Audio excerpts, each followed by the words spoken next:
మీ అందరికి కూడా ప్రభు అయిన యేసుక్రీస్తు నామంలో వందనాలు తెలియజేస్తున్నాను. అందరికీ వందనాలు. దేవునికి స్తోత్రం కలుగును గాక. ఈరోజు మందిరానికి వచ్చిన మీకు తెలిసిన మాటలే కొన్ని మాటలు మీతో పంచుకుంటాను.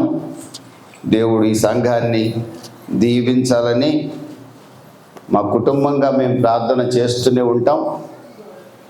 దీవించబట్టం చూసి మేము సంతోషపడుతున్నాం. మార్కు సువార్త 9:27 ప్రభు అంటాడు, నమ్ముట నీ వలనైతే నమ్మువానికి సమస్తము సాధ్యము అంటాడు. నీవు నమ్మగలిగితే, నువ్వు నమ్మగలిగితే నీకు సమస్తము సాధ్యమే. నువ్వు ఎవరిని నమ్ముతున్నావు? 2 తెస్సలోనిక 3:2-3 వాక్యాలు రాయబడింది. ప్రభువు నమ్మదగిన వాడు అని రాయబడింది. నమ్మదగిన వాడైన ప్రభువుని నమ్ముతున్నావు. నువ్వు నేను ఎవరు నమ్ముతున్నామంటే నమ్మదగిన యేసుని నమ్ముతున్నాం. అదేవిధంగా కీర్తనల గ్రంథంలో కూడా ఒక మాట చూడండి. 145వ కీర్తన 145వ కీర్తనలో ఒక మాట కనుక మనం చూస్తే 17వ వాక్యం, యెహోవా తన మార్గములన్నిటిలో నీతి గలవాడు, తన క్రియలన్నిటిలో కృపచూపువాడు, తనకు నిజముగా మొరపెట్టు వారందరికీ యెహోవా సమీపముగా ఉన్నాడు. మనం ఆరాధించే దేవుడు ఎవరంటే నీతి గల దేవుడు. మొట్టమొదట మనం ఆరాధించే ప్రభువు నమ్మదగినవాడు. రెండవదిగా మనం ఆరాధించే ప్రభువు నీతి గలవాడు. మూడవదిగా మనం ఆరాధించే దేవుడు వాగ్దానాన్ని నెరవేర్చే దేవుడు. చప్పట్లు కొట్టి ప్రభువు నామాన్ని కనపరుచుకున్నాం. హల్లెలూయా. ఆయన మాట ఇచ్చాడు అంటే నెరవేరుస్తాడు. పొరపాటును కూడా ఆయన నెరవేర్చకుండా ఉండడు. 2 కొరింథీ 1:20 రాసి ఉంది, దేవుని యొక్క వాగ్దానాలట అన్నీ కూడా అవును ఆమెన్ అన్నట్లుగా ఉన్నవట. దేవుడు పలికిన ప్రతి మాట కూడా ఎస్ ఆమెన్. దేవుడు దీవిస్తానంటే దీవిస్తాడు. దేవుడు పిల్లల్ని ఇస్తానంటే ఇస్తాడు. దేవుడు సంఘాన్ని అభివృద్ధి చేస్తానంటే చేస్తాడు. దేవుడు పరలోక రాజ్యాన్ని ఇస్తానంటే ఇస్తాడు. ఎప్పుడు నమ్మగలిగితే. చప్పట్లు కొట్టి ప్రభువు నామాన్ని కనపరుచుకుందాం. నమ్మగలిగితే. కుమారుని యందు విశ్వాసం ఉంచువాడు నిత్య జీవాన్ని పొందుతాడు. యేసునందు విశ్వాసం ఉంచగలిగితే, యేసు నా పాపాలని తన మీద వేసుకొని శిలువలో మరణించాడు, నా కొరకు పాతి పెట్టబడ్డాడు, పునరుద్ధరణై తిరిగి లేచాడు, ఆరోహణమై తండ్రి కుడిపార్శ్వమున కూర్చున్నాడు. హెబ్రీ 7:25-26 వాక్యాల ప్రకారం నా కొరకు ప్రార్థిస్తున్నాడు. యేసు సమాధిలో లేడు, మరణాన్ని జయించి తిరిగి లేచాడు. యేసు నా ప్రార్థన ఆలకిస్తాడు. నాకు మొరపెట్టు ఉత్తరం ఇస్తానన్నాడు ఇర్మియా 33:2. యోహాను సువార్త 14:13 నా నామమున ఏమడిగినా చేస్తానని చెప్పాడు. 1 తెస్సలోనిక 5:17 ఎడతెగక ప్రార్థన చేయమని చెప్పాడు. లూకా 18:1 విసుకోకుండా ప్రార్థన చేయమని చెప్పాడు. దివారాత్రములు ప్రార్థన చేయమన్నాడు. నేను చేస్తాను, ఆయన నాకు ఇస్తాడని నమ్ముతాను. ఆమెన్. హల్లెలూయా. నమ్మగలిగితే అద్భుతాన్ని మనం చూడగలం. ఎందుకు యేసు ప్రభువు నమ్మాలి? ఆయన నమ్మదగినవాడు. Is faithful God. ఆయన నీతి గలవాడు. నీతి తప్పినోడు కాదు. 2-3 చేసుకున్నాడు కాదు. ఒక్క భార్య కూడా ఆయనకి లేదు.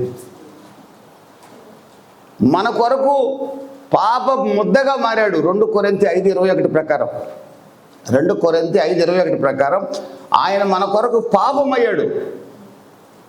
He became sin for us. మన కొరకు పాప ముద్దయ్యాడు. రోమా 5:8 ప్రకారం భక్తిహీనులుగా ఉండగానే మన కొరకు చనిపోయాడు. ఎఫెసీ 2:1 ప్రకారం అపరాధాలు మనం చేస్తే మన పక్షంగా ఆయన చచ్చిపోయాడు. పాపం మనం చేస్తే మనం చావకుండా ఆయన చచ్చాడు. అపరాధముల చేత పాపముల చేత చచ్చిన మనల్ని బ్రతికించడానికి కోసం యేసు చనిపోయాడు. లోక పాపాలు మోసుకొని పోయే దేవుని గొర్రెపిల్లగా పరలోకాన్ని విడిచిపెట్టి మీ కొరకు నా కొరకు నరావతారిగా వచ్చాడు. మత్తయి సువార్త 8వ అధ్యాయంలో రాయబడింది 13వ వాక్యంలో, నక్కలకు బొరియలు ఉన్నాయి, పక్షులకు గూళ్ళు ఉన్నాయి. నజరేయుడైన యేసుకి తల దాచుకున్నట్టుకు చోటు లేకుండా బతికాడు. చెట్ల కింద పుట్ల కింద బతికాడు ఆయన. ఇంట్లో వాళ్ళు కూడా పిచ్చోడని తరిమేశారు యేసుని. ఇంట్లో వాళ్ళు కూడా పిచ్చోడ పోరా అన్నారు. ఆ తర్వాత మారారు. నీకు పిచ్చి పట్టిందిరా అన్నారు. నజరేతులో వాళ్ళు అంటారు, వీడు వడ్లోడు కొడుకు కదా, వీడు చెప్పే మాటలు మనం వినేదేంటి అన్నారు. ఆయన చెల్లెళ్ళు తక్కువ వాళ్ళు కూడా మా ఇంట్లో నుంచి బొమ్మను ఉమ్మేశారు. తల్లి అన్నీ చూస్తుంది, ఆపిద్దా? ఆపల. మనమేమైనా తక్కువ తిన్నామా? అక్కడున్న యూదులు ఏమైనా తక్కువ తిన్నారా? ఏ పాపము లేని యేసుని సిలువకు అప్పగించారు. 10,000 మందిలో అతి సుందరుడు వికారిగా మారిపోయాడు. ఎవరు గుర్తుపట్టలేకుండా మారిపోయాడు. ముళ్ళ కిరీటం పెట్టబడింది. కటికవాడు మాంసం కొట్టోడు గొర్రె పిల్లని ఎలా తీసుకొస్తాడో అలాగా యేసుని తీసుకొచ్చారు. వదకు తేబడిన గొర్రె పిల్లలాగా మౌనంగా పిలాతు ఎదురు నిలబడ్డాడు. పిలాతు అంటాడు, గవర్నర్ మాట్లాడేది ఏం లేదు, నేను మాట్లాడేది ఏం లేదు, నేను నోరు తెరిస్తే ఏం జరుగుతుందో నాకు తెలుసు, నేను నా ప్రజల కొరకు మరణించడానికి వచ్చాను కానీ మాట్లాడటానికి రాలేదు. చప్పట్లు కొట్టి ప్రభునామని. హల్లెలూయా. ఎందుకు ఈ ప్రజలంటే నీకు ప్రేమ? ఎందుకు నీకు ఈ పిచ్చి ప్రేమ? నా పోలికగా సృష్టించబడిన నరుడు నరకానికి పోవడం నాకు ఇష్టం లేదు. వాడు నేనుండే స్థలంలో యుగయుగంలో నివసించాలని నా ఆశ. చప్పట్లు కొట్టి ప్రభునామని. ఆమేన్. హల్లెలూయా. నీ ఉండే స్థలం ఎక్కడ? పరలోకం. అక్కడ వ్యాధి, బాధ, ఆకలి, దప్పులు ఏముండవు, కన్నీళ్ళు ఉండవు, మరణం ఉండదు.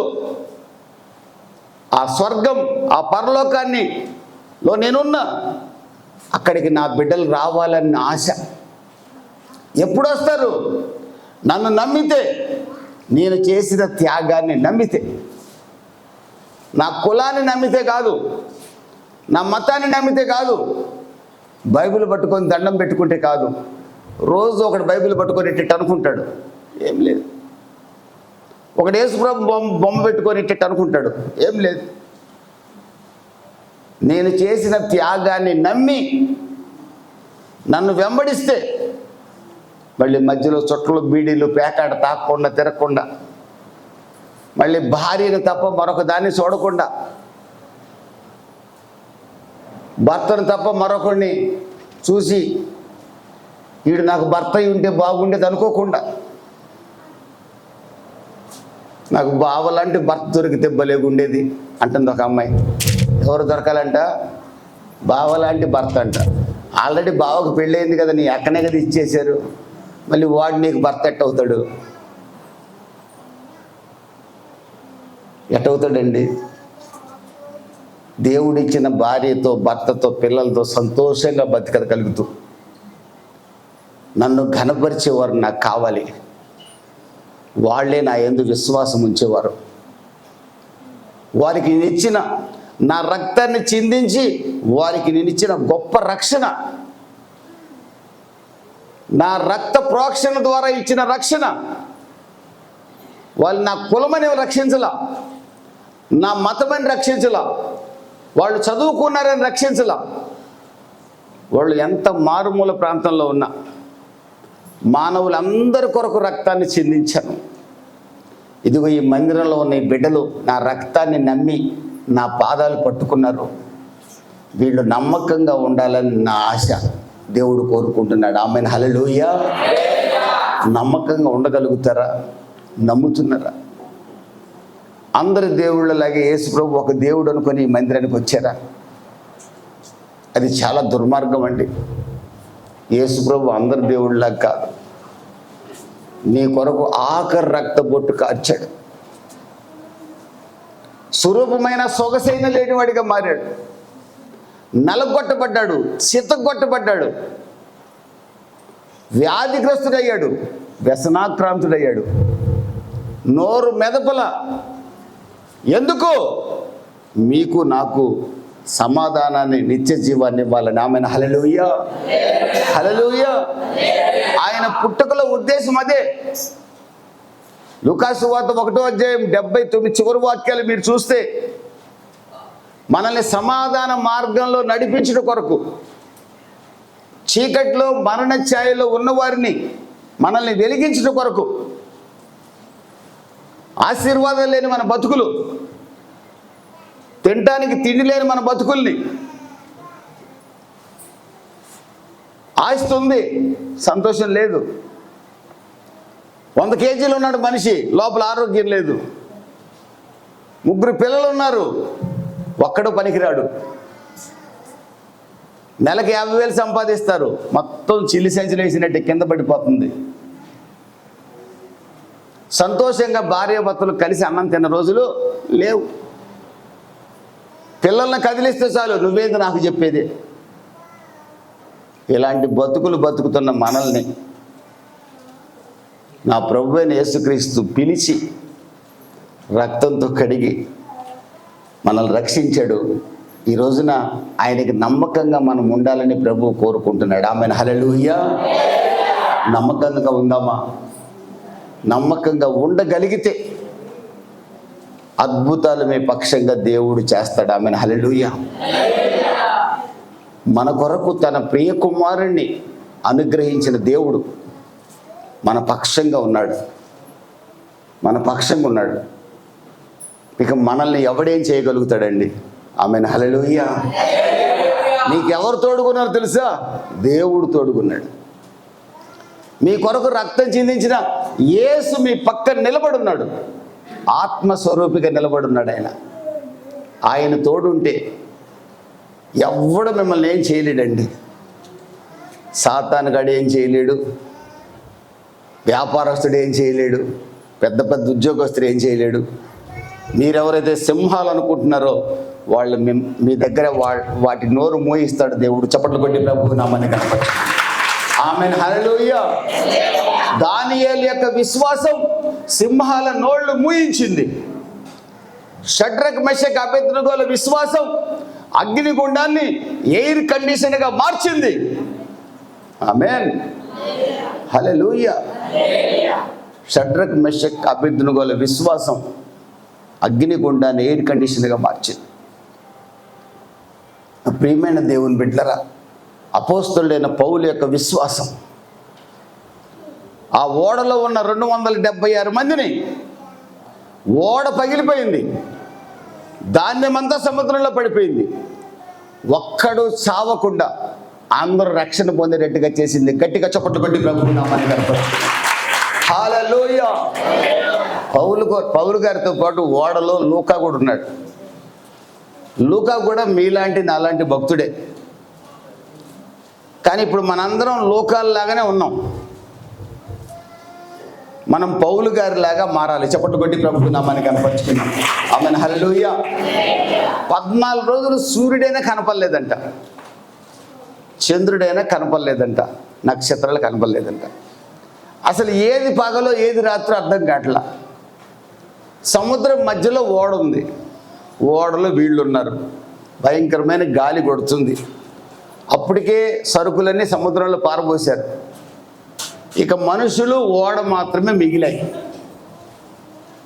లూకా అంటున్నాడు, బతుకుతామన్న ఆశ మాకు లేదు, మీ జీవితంలో కూడా అప్పుడప్పుడు మన కుటుంబంలో బతుకుతాం మన నమ్మకం మనకు ఉండదు.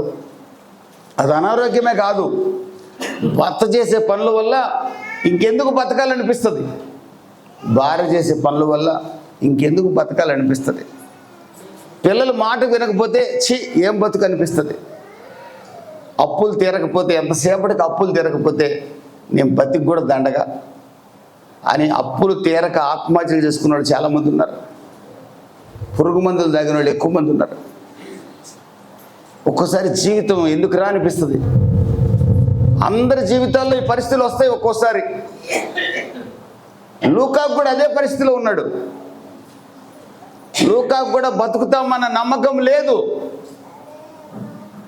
కానీ పౌలు గారు మాత్రం బ్రతుకుతామన్న నమ్మకం ఉంది. Amen hallelujah. ఈరోజు ఈ సంఘంలో ఉన్న మీరు, ఈరోజు ప్రభువు మిమ్మల్ని ధైర్యపరుస్తున్నాడు. బ్రతుకుతామన్న నమ్మకం కలిగి ఉండండి. Amen hallelujah. ఇక నా పని అయిపోయిందనే ఆలోచన మీ జీవితంలో రానివ్వకండి.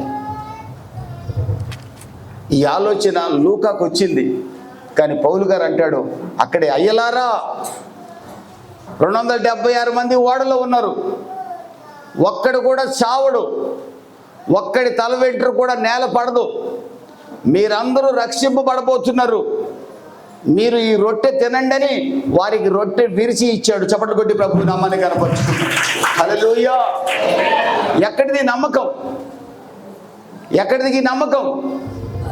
దేవుడు నమ్మదగినవాడు, దేవుడు నీతి గలవాడు, దేవుడు వాగ్దానం చేస్తే నెరవేరుస్తాడు.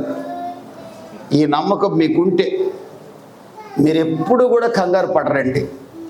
పౌలు గారికి ఆ నమ్మకం ఉంది.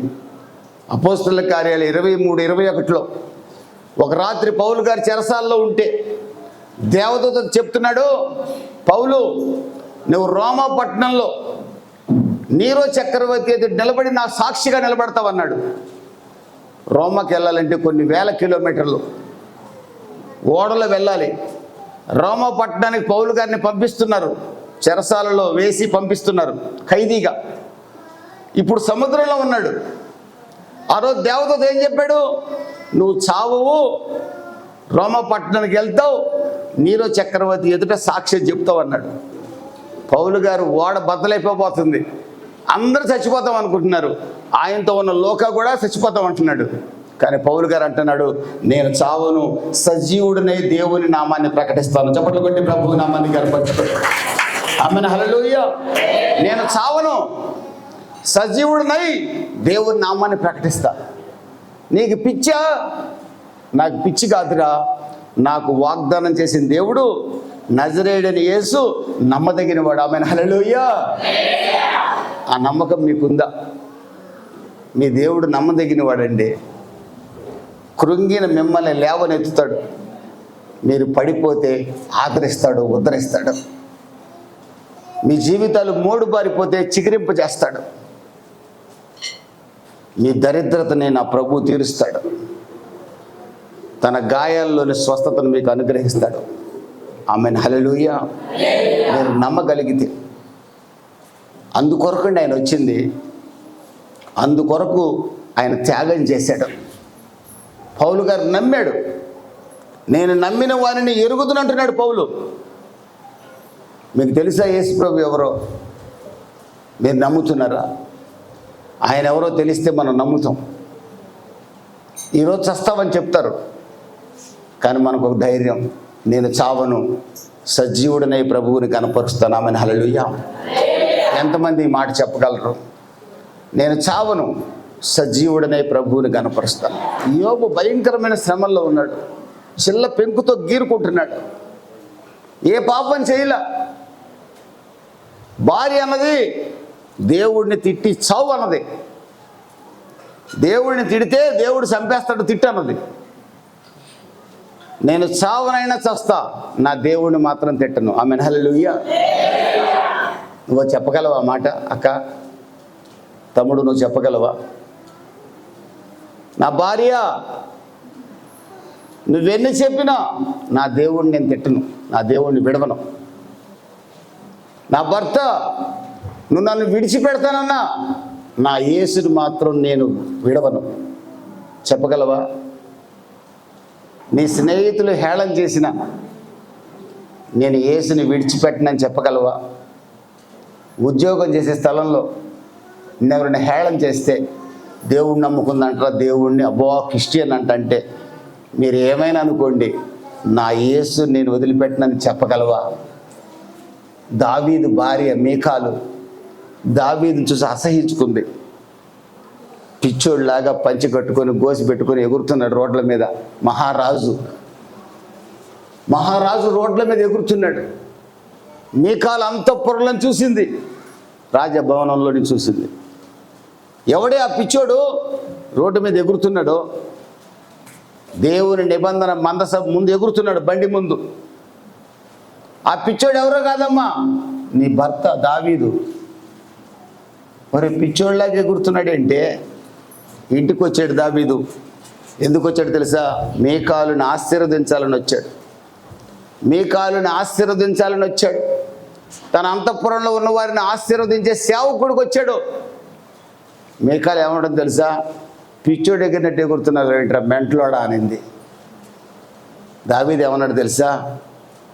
నా దేవుని సన్నిధిలో ఇంకా ఎగరాలని ఉంది.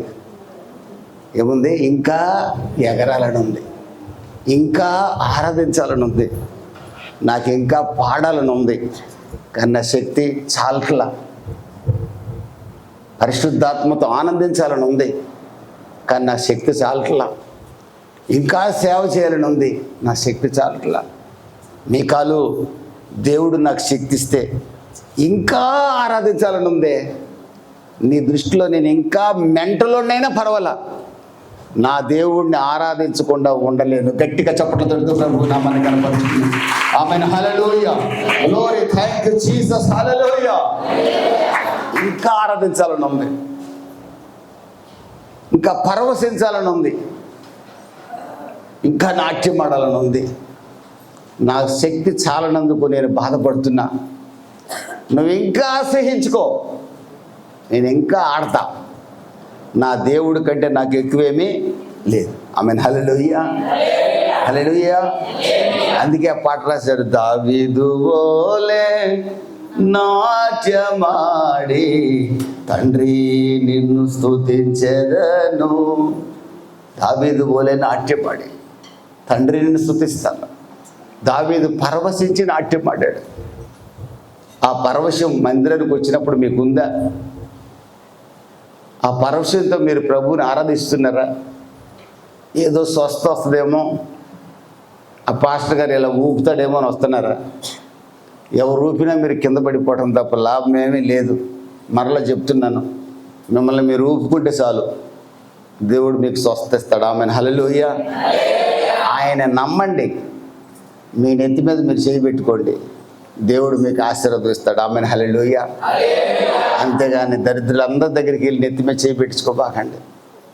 ప్రభువుని ఎరిగితే మనం నమ్ముతాం. హెబ్రీ 11:6 రాసింది, దేవుడు ఉన్నాడు, దేవుడు సహాయము చేస్తాడు. హెబ్రీ 13:4-5 రాసింది, నజరేయుడైన యేసు నాకు తోడుండగా నరమాత్రుడు నన్నేమీ చేయలేడు. మిమ్మల్ని ఎవడు ఏం చేయడండి? సాతాను అసలు మీ దగ్గరికి రా, తెలుసా మీకు? మీరు దేవుణ్ణి గట్టిగా నమ్మితే, చర్చికొచ్చి కూడా అడతడాలు తిరగకుండా మీరు దేవుణ్ణి గట్టిగా నమ్మితే మీ చుట్టూ దేవదూత కావలి ఉంటారు. ఆమేన్, హల్లెలూయా. పరిశుద్ధాత్మ అగ్ని మీ చుట్టూ ఉంటాడు. ఆమేన్, హల్లెలూయా. సాతాను గడ మిమ్మల్ని తాకాలని వచ్చి వాడు కాలిపోయి పారిపోతాడు. ఆమేన్, హల్లెలూయా. ప్రియమైన దేవుని బిడ్డలారా, అంత గొప్ప ఆశీర్వాదం మీ కొరకు ఉంది. హెబ్రీ 1:14 దేవదూతలు మన చుట్టూ కావలి ఉంటారంట. మీ చుట్టూ ఎంతమంది దేవదూతలు ఉన్నారో అది మీ నమ్మకం మీద ఆధారపడి ఉంటుంది. మీరు ప్రభువుని నమ్మే దాని మీద ఆధారపడి ఉంటుంది. నాకు ఇది జరిగితే నమ్ముతా, లేకపోతే నమ్మనంటే ఒక్క దేవదూత కూడా మీ దగ్గర ఉండడు. ప్రభువా నాకు ఇది కావాలి, మీరు చేసినా చేయకపోయినా మీరే నా దేవుడు. ఆమేన్, హల్లెలూయా. ఈ మాట చెప్పండి, ఇప్పుడే మీ దగ్గరికి 2 దేవదూతలు వస్తారు. గట్టిగా చప్పట్లు కొట్టి ప్రభువుని నామాన్ని కనపరుస్తుంది. హల్లెలూయా. నాకు ఉద్యోగం కావాలి, ఇచ్చినా ఇవ్వకపోయినా నువ్వే నా దేవుడివి. ఈ మాట చెప్పండి. మీ చుట్టూ ఇద్దరు దేవదూతలు ఉంటారు. నా భర్త మారాలి, మారినా మారకపోయినా నువ్వే నా దేవుడివి, నీ మందిరాన్ని నేను వదలను. ఇద్దరు దేవదూతలు మీకు కావాలి వచ్చేస్తారు. నా అప్పులు తీరినా తీరకపోయినా యేసుని నేను వదలను. నా సంఘం అభివృద్ధి చెందినా చెందకపోయినా, కానుకలు వచ్చినా రాకపోయినా నీ సేవ నేను విడవను, నీ పాదాలు నేను విడవను. ఆమెన్. హల్లెలూయా. ఈ నమ్మకం ఉంటే ఈ సంఘం ఇక్కడ దాకా ఏంటి, ఇంకా ముందు స్థలం కూడా మీరు కొంటారు. గట్టిగా చప్పట్లు కొట్టి ప్రభువు నామమున హల్లెలూయా. మీకుంది ఆ నమ్మకం, మీకుంది. ఆ చిన్న పాకలో తల వంచుకొని వెళ్ళాలి రోజులు. అయినా సరే 10 రూపాయలు కానుకొచ్చిందో 50 రూపాయలు కానుకొచ్చిందో, ఆ పిల్లల స్కూల్ ఫీజు లేక ఇబ్బంది పడ్డారు, ఫీజు కట్టకుండా దీన్ని స్కూల్ మానిపించారు 1 సంవత్సరం, చాలా బాధలు పడ్డారు. కానీ మీరు దేవుని పాదాలు మాత్రం వదల్లా, యేసయ్యని వదల్లా. మీరు ఈ రోజున సంఘం పెరిగినా కూడా అప్పుడున్న శిష్యుల పాదాలు కడిగే యేసు మనసు మీకున్నందుకు నేను సంతోషపడుతున్నా. ఆమెన్. హల్లెలూయా. ఈ సంఘం ఎంత పెరిగినా కూడా మీకు ఉండాల్సిన ఆలోచన ఏంటో తెలుసా? వీళ్ళ ముందు నేను ఎందుకు పనికిరాని వాడిని, నా ఎదురుగా ఉన్న విశ్వాసుల పాదాలు కడగటానికి కూడా నేను అర్హుణ్ణి కాదు అనే ఆలోచన పాస్టర్ కలిగి ఉండాలి, పాస్టరమ్మ కలిగి ఉండాలి, బిడ్డలు కలిగి ఉండాలి. నేను కలిగి ఉంటాను, మీరు నాకంటే యోగ్యులు. నేనేదో ఇక్కడ మైక్ పట్టుకున్నాను కాబట్టి సరిపోయింది, కానీ మీరు నాకంటే చాలా మంచోళ్ళు. దేవుడికి నాకంటే మీరే ఇష్టం. ఈ ఆలోచనతో నేను ఉండబట్టే మీరు ఈ వాక్యం వింటున్నారు, లేకపోతే వినరు. లేకపోతే పాటలు పాడేవాడిది అయితే పాటలు వింటారు మీరు. నాకు పాటలు పాడడం రాదు కదా మధ్య మధ్యలో. ఇక పాటలు పాడేవాడు ఏం చెప్పకపోయినా సరే ఓ నడిచిపోద్ది. అబ్బో భలే పాడాడు, మనం కూడా ఎగిరాం. తీరా చేతి ఇంటికి వెళ్ళాక ఏం చెప్పాడు వాక్యం అంటే ఏమి లేదు, అన్ని పాటలే. మధ్యలో కృపామయుడే ఎత్తుకుంటాడు, మధ్యలో నీ ముఖం మనోహరం అంటాడు, నువ్వు లేకుంటే నేను లేను అంటాడు, యేసయ్య నా ప్రాణ ప్రియుడు అంటాడు. వాడు యేసయ్యని అంటున్నాడో ఇంకెవరినని అంటున్నాడో మనకు తెలీదు. అర్థమైందా? ఇక నువ్వు మాట్లాడిన రోజున నా కనులకు నిద్ర కరువు అయిన అంటాడు. మరి ఎవరు మాట్లాడిపోతానో, గర్ల్ ఫ్రెండ్ మాట్లాడిపోతాను, బాయ్ ఫ్రెండ్ మాట్లాడిపోతాను, అర్థమైతే అవ్వదు. ఏం పాటలో మనకు తెలిస్తే అవ్వదు. కట్టారు, పాడుతున్నారు. భక్తిగా పాడితే దీవించబడతారు. ఆమె. హల్లెలూయా. ఈ పాటల వల్ల ప్రయోజనం లేదు, వాక్యమే ప్రయోజనం. దేవునికి స్తోత్రం కలుగును గాక. హల్లెలూయా. నాకు ఈ పాటలు పాడటం రాదు, మరి నా వాక్యాన్ని మీరు వినాలంటే ఏం చేయాలి? దేవుడు నాకు ఒక మాట చెప్పాడు, ఒరే నువ్వు స్టేజ్ ఎక్కిన దగ్గర నీ ఎదుర్కొన్న వాళ్ళు ఏ చదువుకున్న వాళ్ళైనా వీళ్ళు నాకంటే ఘనులు మంచోళ్ళు అనే ఆలోచనతో వాక్యం చెప్పరా, నిద్రపోయేవాడిని కూడా లేపి వాక్యం వినిపిస్తానన్నాడు. గట్టిగా చప్పట్లు కొట్టి ప్రభువు నామానికి కనపడుతుంది. హల్లెలూయా. ఇక పరమ దరిద్రుడైతే తప్ప నేను వాక్యం చెప్పేటప్పుడు ఎవరు నిద్రపోడు. నాకు ఆ నమ్మకం ఉంది. ప్రియమైన దేవుని బిడ్డలారా, నమ్మకం యొక్క గొప్పతనం ఏంటో మీకు చూపిస్తాను. లూకా సువార్త 1వ అధ్యాయంలో మీరిద్దరిని చూడొచ్చు. జకరియా అనే ప్రవక్త ఒక ఆయన ఉన్నాడు. గబ్రియేలు దూత ఆయనకు ప్రత్యక్షమై ఆయన మందిరంలో పాస్టర్గా బాధ్యతలు నిర్వర్తిస్తుంటే పాస్టర్ గారితో మాట్లాడుతున్నాడు దేవదూత. ఈ పాస్టర్ గారికి 70 దాటింది, పిల్లలు లేరు. కానీ 70 దాటినా ప్రార్థన ఆపాడా? ప్రభువా నాకు పిల్లలు లేవు, నా భార్య గర్భాన్ని తెరువు అంటున్నాడు. మంచిదే కదండి. ఏం 70 దాటితే పిల్లలు పుట్టకూడదా? శారాకి ఎంత ఎట పుట్టాడు కదా, మరి 70 దాటితే ఈయనకు పుట్టకూడదా? అర్థమైందా? పుడతారు. ఆయనకు ప్రార్థన చేయడం తెలుసు, తన బిడ్డ కావాలని ప్రార్థన చేస్తున్నాడు, పైగా కుమారుడే కావాలని ప్రార్థన చేస్తున్నాడు. ఇక్కడ దేవదూత వచ్చి అంటున్నాడు 10వ వాక్యంలో, జకరియా తన తరగతి క్రమం చొప్పున దేవుని ఎదుట యాజక ధర్మం జరిగించుండగా 8వ వాక్యం, యాజక మర్యాద చొప్పున ప్రభు ఆలయంలోకి వెళ్ళి ధూపం వేయించుటకు అతడు వంతు వచ్చిన ప్రజలందరూ వెలుపల నిలబడి ఉన్నారు. ధూపవేదిక దగ్గర దేవదూత గాబ్రియేలు నిలబడి ఉన్నారు. 13వ వాక్యంలో అంటాడు, జకరియా భయపడకు, నీ ప్రార్థన వినబడింది. నీ భార్య అయిన ఎలిసబెతు కుమారుని కంటది. అతనికి యోహానను పేరు పెడతావు. అతడు యేసు ప్రభు యొక్క మార్గాన్ని సరళం చేస్తాడు. ఆమెను హల్లెలూయా. 70 ఏళ్ల వయసు ఉన్న ఆయనకి, పాస్టర్ గారికి దేవదూత ప్రత్యక్షమై నీ భార్య గర్భం ధరించబోతుందంటే ఏం చేయాలి? ఇతను సంతోషపడాలా లేదా చెప్పండి? సంతోషపడాలి లేదా? సంతోషపడలే ఇతను పాపం. ఆ తర్వాత అంటాడు చూడండి, 18వ వాక్యాలు అంటాడు, జకరియా ఇది నాకు ఎలాగూ తెలియను, నేను ముసలివాడను, నా భార్య బహుకాలము గడిచిన వృద్ధురాలు, నేను వృద్ధుణ్ణి, నా భార్య వృద్ధురాలు. దేవదూత ఏం చెప్పారు? నువ్వు కుమారుని కంటావు, నీ భార్య, అతనికి యోహానని పేరు పెడతావు అని కూడా చెప్పారు. ఇతడు యాజకుడు కదా, ఇతడు పాస్టర్ గారు కదా, నమ్మాలి కదా.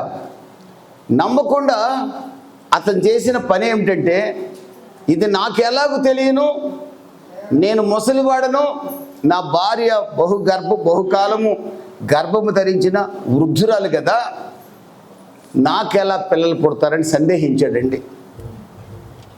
ప్రియమైన దేవుని బిడ్డలరా, ఈ అపనమ్మకం ఏం చేసింది తెలుసండి? కొడుకు పుట్టకుండా ఆపలేదు, కానీ జకరియా కొంతకాలం మూగవాడైపోయాడు. ఒక సేవకుడు, ఒక విశ్వాసి, సంఘంలో ఉన్న మీకు నాకు దేవుని వాక్యంలో రాయబడి, ఇప్పుడు దేవదూతలు మనకు ప్రత్యక్ష కానవసరంలా, దేవుని వాక్యంలో రాయబడిన మాట ఇది నా విషయంలో జరుగుతుందని మీరు నమ్మగలిగితే, క్యాలెండర్లో ఒకరోజు భక్తిగా ఆ రోజున్న వాక్యాన్ని ప్రార్థన చేసుకొని చదివి ఇది నా జీవితంలో నెరవేరుతుందని నమ్మగలిగితే, నమ్ముటి నీ వలనైతే నమ్మువానికి సమస్తం సాధ్యమే. దేవుడు నీ పక్షంగా వాగ్దానం నెరవేరుస్తాడు. చెప్పండి బట్టి ప్రభువు నామాన్ని కనపడు. ఆమేన్, హల్లెలూయా. జకరియా నమ్మల, ప్రశ్నించాడు దేవదూతని, నేను వృద్ధుణ్ణి కదా. అసలు జకరియా ఈ మాట అడగకూడదు. పాస్టర్ గారు యాజకుడు, 90 ఏళ్ల శారా గర్భం ధరించింది. జకరియాకు తెలుసు. ఎన్నో సంవత్సరాలుగా పిల్లలు లేని హన్న గర్భం ధరించింది. జకరియాకు తెలుసు. రెబెక్క గొడ్రాలుగా ఉంది. యాకోబు ఇస్సాకు ప్రార్థన చేశాడు. ప్రార్థన చేసి దేవుడు 2 పిల్లల్ని ఇచ్చాడు. ఇవన్నీ ఆయనకి తెలుసు. పాస్టర్ గారికి తెలియదేమని, మీ పాస్టర్ గారికి తెలియదేమని ఉందా? మీకు తెలియదేమని ఉంటుందా? బైబిల్ తెలుసు మీకు. మీరు నమ్మితే అద్భుతం చూస్తారు. ఆమెన్, హల్లెలూయా. దేవుడు వాగ్దానం చేశాడు, కుమారుడిని ఇచ్చాడు, కానీ కుమారుడు పుట్టేదాకా జకరియా మోగువాడైపోయాడు. ఆ పరిస్థితి ఎందుకు తెచ్చుకోవాలి? మనం నమ్ముదాం, అద్భుతాలు చూద్దాం. చప్పట్లు పెట్టి ప్రభు నమ్మని కనుక హల్లెలూయా. అపనమ్మకం రానీకండి. దేవుడు ఇస్తానంటే ఇస్తాడు, దేవుడు చేస్తానంటే చేస్తాడు. నాకు మొర పెడితే ఉత్తరం ఇస్తానన్నాడు కదా, ఖచ్చితంగా ఇస్తాడు. చెయ్యండి ప్రార్థన, విసుకోకుండా ప్రార్థన చేయండి, ఎడతెక్కకుండా ప్రార్థన చేయండి, విడువక ప్రార్థన చేయండి, మరొక ప్రార్థన చేయండి. దేవరాత్రాలు మీకు తెలిసిన ప్రార్థన చేస్తూనే ఉండండి, పాపం చేయకుండా ఉండండి. ఆమేన్, హల్లెలూయా. మీరు పాపం చేసి ప్రార్థన చేస్తే మీ ప్రార్థన వినడు ప్రభు. మీరు పాపం చేస్తూ ప్రార్థన చేస్తే వినడు. మీరు బూతులాడుతూ ప్రార్థన చేస్తే వినడు. నువ్వు కోడలను కొడుతూ ప్రార్థన చేస్తే వినడు. నువ్వు అత్తకి మామకి అన్నం పెట్టకుండా ప్రార్థన చేస్తే ప్రభు వినడు. నువ్వు భక్తురాలివైనా వినడు. అదే అక్కడే మరి ఉంది. అదే 1వ అధ్యాయంలో అదే దేవదూత మరియ దగ్గరికి వెళ్ళాడు. పేదరాలు కన్య మరియ, దయాప్రాప్తురాలా, నీకు శుభం, నువ్వు గర్భం ధరించబోతున్నావు, ఒక కుమారుడు పుట్టబోతున్నాడు, అతడు యుగయములకు రాజుగా ఉండబోతున్నాడు, అతడు మనుషులందరినీ రక్షించబోతున్నాడు. ఆమేన్, హల్లెలూయా. కన్య పురుషుని ఎరగదు, పురుషునితో ఏనాడు ఛేదించలే. ఆమె పెళ్లి కాల. ఆమెకు దేవదూత చెప్తే ఆమె అంటుంది, నేను కన్యకను కదా, ఇది నాకు ఎలా జరుగుతుంది అని అడిగింది. తప్పు లేదు అందులో. పురుషుడిని ఎరగని ఆడపిల్ల అడిగితే తప్పులేదు. అన్నీ తెలిసిన పాస్టర్ గారు యాజకుడు అడిగితే తప్పది.